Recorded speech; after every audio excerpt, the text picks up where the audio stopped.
Question is, are there any better solutions? Was Rayshard Brooks in the wrong, or are there better solutions?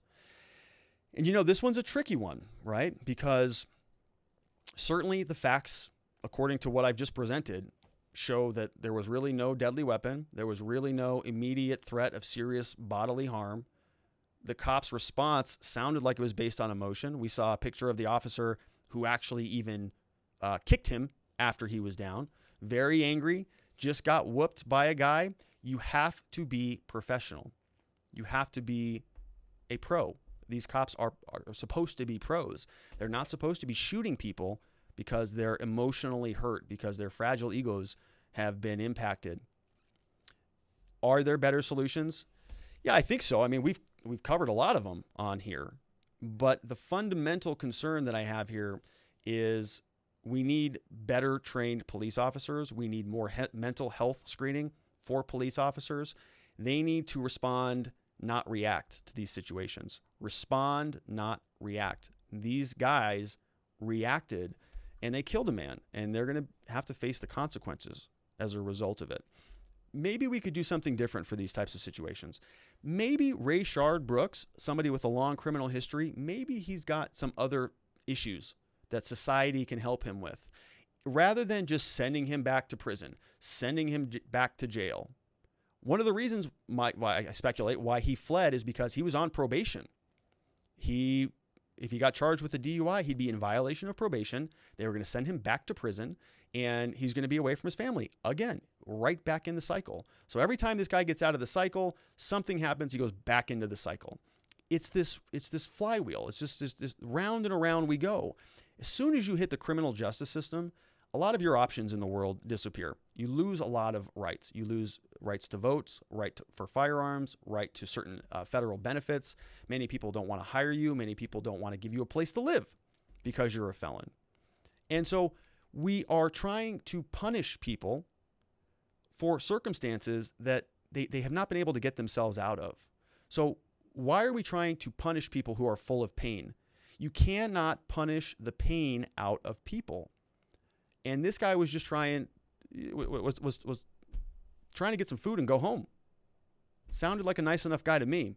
And he was, what if an alternative solution would have been, man, maybe there's somebody you can talk to about your drinking, about your alcoholism. Maybe it's a substance abuse problem. Maybe he's got underlying trauma. My point is, he's a human being, just like you or I. That could have been your brother. That could have been your son. That could have been your father. That could have been your husband. And what we saw happen was a murder as a result of a bad situation. Are there better solutions that we can use to help him? Maybe we can send, social workers. Maybe we can send Alcoholics Anonymous. There are people who would be willing to talk to him and help him through this to break the cycle. We want to break the cycle. We don't want to continue to do this stuff. And I think this is what people are wondering. Is a DUI stop, was this situation worth a dead guy for a DUI?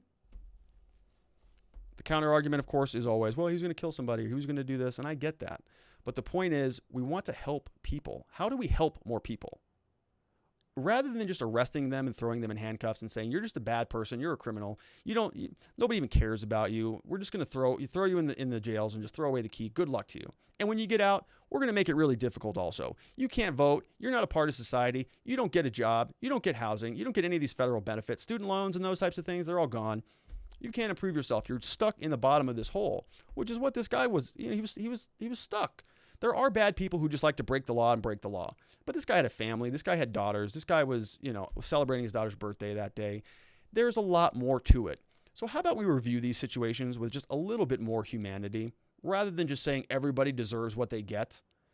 I am all for accountability. I'm all for responsibility. I'm all for law abiding. I want people to abide by the laws.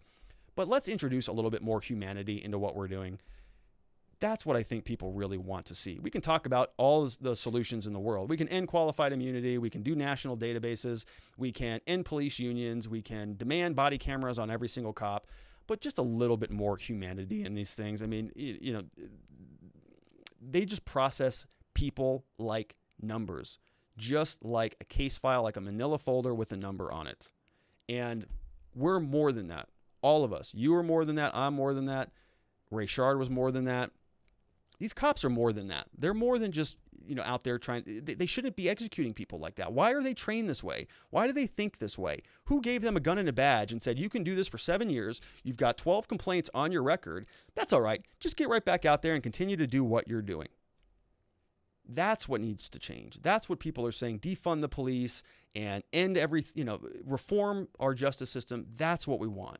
More humanity, more compassion, more empathy. Let's help people with their addiction. Let's help people with their underlying trauma. Because if we don't do it, we're going to see the same stuff over and over again. He's going to get arrested. He's going to go do some time. He's going to get back out. He's going to have even less options and less time than before.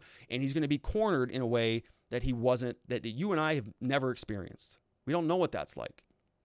So when he's under arrest, the system has caused him to be so fearful of all of this crap that he's already been through that he just runs away. And the cops shoot him in the back as a result of it. It's an absolute tragedy. It's something that I don't have a lot of sympathy for what Rayshard Brooks did. It's not a good idea to fight back with the police. It's not good. His action was not a good thing, right? You should not fight back. You should not swing at them. This stuff is happen. This stuff can happen, unfortunately, and he had to pay the consequence for that. But just because I don't have sympathy for his actions doesn't mean that I don't have sympathy for the man, for his family, for the system, for what we're trying to accomplish by helping good people get their lives back on track. I believe that most people are born good and they face trauma and they face hardship in life, and that leads them to act a certain way. What if we dealt with the underlying trauma? What if we dealt with the underlying inequities in that person's life? And I'm not saying we, give everybody everything, but what if we just rethought the way that we enforce justice? This wasn't a violent crime. It turned into a violent situation because the police were arresting somebody for DUI. What if we just said, we're going to put you in a treatment program. We're going to give you some tools to deal with your alcoholism. Why are you drinking? Are you upset about this, upset about that? What is the underlying thing that is causing you to self-medicate through drugs and alcohol? Let's just rethink the paradigm of what our criminal justice system looks like, and maybe we won't have so much of these totally unjustified killings.